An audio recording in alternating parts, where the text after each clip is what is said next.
Foxbody oil change. This video is more having a look at an original untouched Foxbody than it is on how to tell you how to change the oil, because I'm sure most of you have mastered this task, as these things are as simple as a lawnmower to work on. This is my 93 coupe. I think I showed it in a previous video a few years ago. It only has a few hundred kilometers on it since I made that video, actually. And it is all original. It's untouched, no mods, no rust, original paint. I'm going to do an oil change on it today because I don't think I've done that in a couple of years now.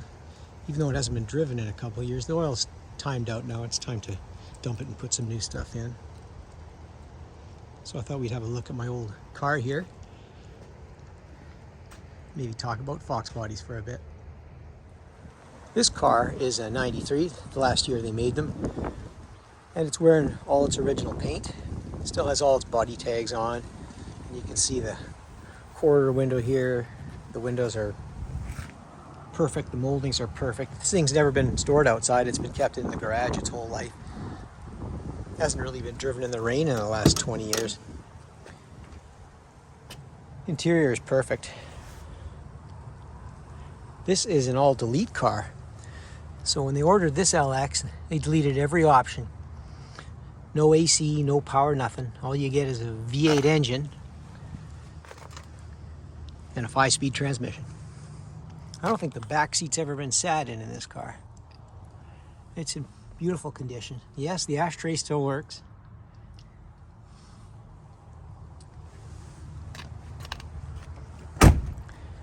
I guess the first thing to do is to start it up. If you're looking at buying an older Foxbody and you want to know if it's original, have a look at the fenders. These are all original, and you can see the body tags are on them still. And those body tags are present on the bumper, the trunk, pretty much everywhere. Have a good look at the front rad support, upper and lower, the frame rails. Make sure nothing's bent. If you guys are looking at cars that have been driven in the winter, then you're going to be looking at the frame rails and the strut towers for rust, because these things are notorious for rusting out. People go through a lot of work to ensure they can keep them on the road by replacing those pieces. Another good place to look at a Foxbody for rust is the door pillars here. Junk can collect and rot these from the inside out. So have a good look at the door pillars, the A-pillars. Also have a good look at your floors if you're buying one of these. The torque boxes in back go without mention. They can be all twisted up. This car was bought off of a 67-year-old lady who stopped driving because she had arthritis in her ankles. So the torque boxes aren't ripped up. This thing's been babied its entire life. And it shows. So yeah, it's got mud flaps on that the dealer put on when it was new. It also has a dealer installed sunroof. Unfortunately, it wrecked some of the value of the car, but there's no way I'm going to be reskinning this roof with an original paint car. It is what it is, and it's just as fun with it. Actually, the sunroof does work, and because it's one of the old school flip-up styles, it seals really well and will not leak into the interior. As with the original sunroofs, they're much larger, and they drain into the A-pillars and down the back and into the bottom of the car and out the bottom. These ones are just a piece of glass. So I think I'll start this thing up and we'll get on with this oil change. We'll let this warm up for a few minutes. Oh, I like the sounds of these small block Fords.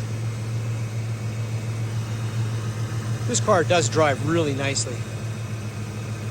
It has not been screwed with. No one's been hacking on it. No one's been modifying it. It's just as it was when it left the factory. Which isn't good in some ways. It's got original plug wires, original rad hoses, a little bit of corrosion on the thermostat housing. There's a few little maintenance items I should take care of. I think the battery is getting weak also.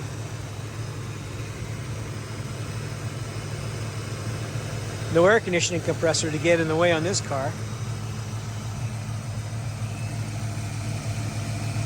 If you're looking at one of these cars, it's nice to find one that hasn't been modified. They're getting harder and harder to find, because redoing someone else's idea of personal modifications can be a bit challenging, especially when they start cutting holes and bolting other stuff on. Most parts you can still find on eBay and other places like that, but some parts are getting harder to find. This is my 2008 Ranger. It's a level 2 FX4. It only has about 40,000 miles on it. I have some videos of it with the rooftop tent on it. It's a wonderful little truck. I should do a short video on this someday. These little things just keep on going. Drain plug number 1. As the Foxbody guys know, there are 2 drain plugs. One at the rear of the oil pan and one at the front here. Ford did that to get that engine low enough in this engine bay, rather than make one giant rear sump that hangs down to the ground. It's tucked up so you don't mangle it. My car doesn't seem to have as many oil leaks as I thought it did. I think it needs a drain plug gasket for the front, though. It was weeping a little bit there. Even the rear main's not leaking as much as I thought it was. I think it was the drain plug gasket.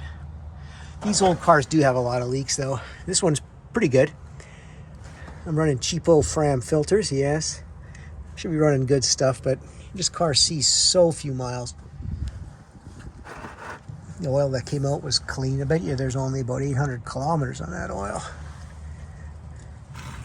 I don't go crazy with really expensive oils. Whatever's on sale. Today I'm putting in 1030 Castrol oil and whatever filter they had on sale. This thing is not going to see a lot of miles or any hard use, so I'm not too concerned about the oil. I change it for time, not for miles. A lot of Canadian guys don't use 1030 because it gets cold up here, and this car is only driven in the summertime when it's nice out, so 1030 is just fine for a 5 liter. I don't even believe the oil cap says 530 on it. No, it doesn't. It just says engine oil. So that's what it's going to get, engine oil. Whatever's on sale. Good quality stuff, that is. Let that drain out.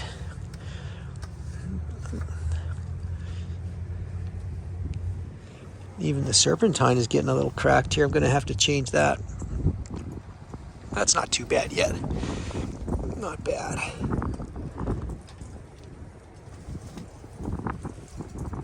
What I should do on this car is complete brake flush next spring. The fluid is getting pretty dark. I don't want it to start rotting out the inside of the lines or the calipers.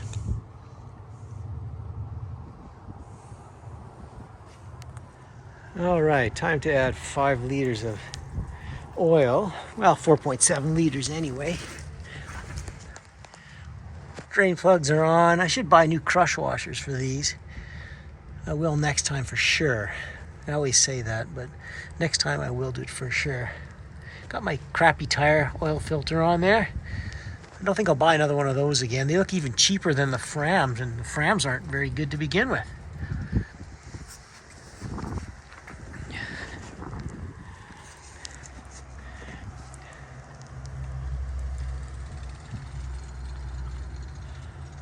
The oil that came out looks so clean. It seems like a waste, but it's been in there for 2 or 3 years, so I think it's time. These things do drain slow, and they spurt and splot. This is gonna take a while. Okay, start it up and check for leaks, I guess. There won't be any. These things are as simple as a lawnmower to work on.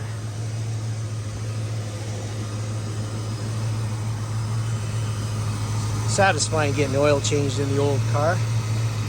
It's a chore that had to be done a long time ago.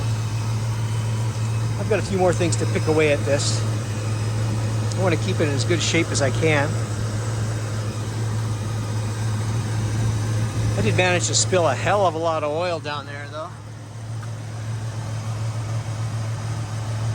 Isn't it always the same when you try and take the bucket out? That's when you spill it all. Well, I'll get it off the ramps now. Well, that's it for this oil change. This old car is ready to go into storage for the winter.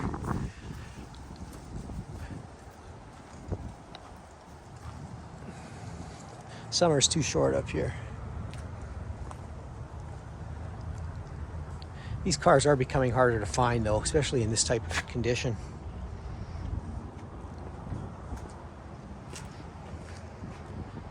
So simple to work on, except when you spill all the oil like I did. Then you got to clean the driveway up after, but that's okay. Next summer we'll be looking forward to hopping back into it, going for a ride.